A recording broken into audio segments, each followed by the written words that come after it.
আমার হুসাইন শহীদ হয়ে গেছে কারবালার ময়দানে, আমি যাইতেছি।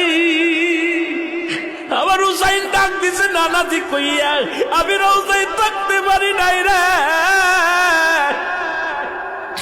আমি হুসাইনের দেখার জন্য নবীজি রওজা থেকে উঠা গেছি। আলেমরা সর।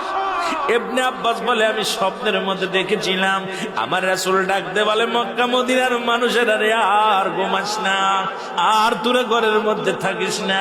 আমি নবী রওজায় ঘুমাইতে পারি নাই, কান্না সহ্য করতে পারি নাই। ওদিন আমিও ফাতেমার নদীও না আমি সহ্য করতে পারি। আমার হুসাইন যখন ডাক দিয়েছিল না নাজিয়া মুহাম্মাদ মুহাম্মাদান করে যেদিন ডাক দিয়েছিল রে, সেদিন আমি নবী রওজা থেকে পাগলের মতো উঠে কারবালা পর্যন্ত চলে গিয়েছিলাম।